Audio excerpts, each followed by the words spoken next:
So, and this is what I said, in Operation Sindoor also, war and politics was happening as a parallel kind of a phenomenon, and it was being exercised also through communication, which I mentioned initially, both direct and indirect communication.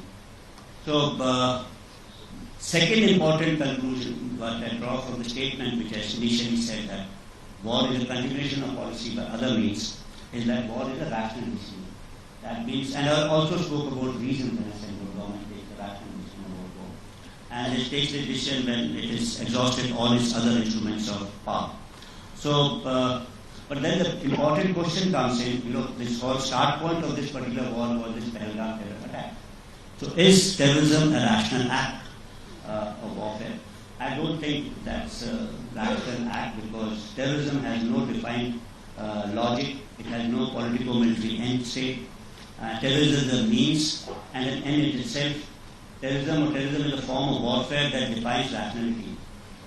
This is because the terrorist doesn't have anything to lose. He's a non-state actor.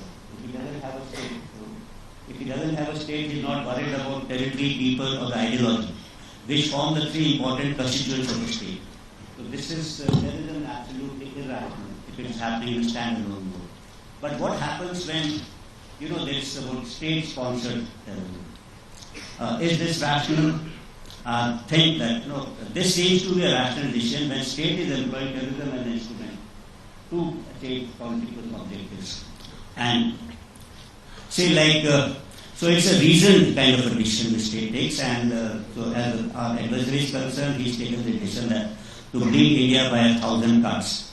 And when I say that this has been a state policy, this I'm not saying. If you go and look at the literature on issues, you will find Peter Charp, Christian Fair, who have cited former director generals of ISI, explicating this particular strategy as to how they will bring India by 1,000 cuts. And this particular doctrine is found in various studies in Pakistan, staff college, etc. So this is a normal talk which happens in Pakistan. And of course, officially we know in 1965, Zulfikar Ali Bhutto declared a 1,000-year war against India when he addressed the United Nations Security Council. And probably Ziaul Haq gave form to this particular doctrine of 1,000 years war. And someone added that, add this 1,000 cut into it.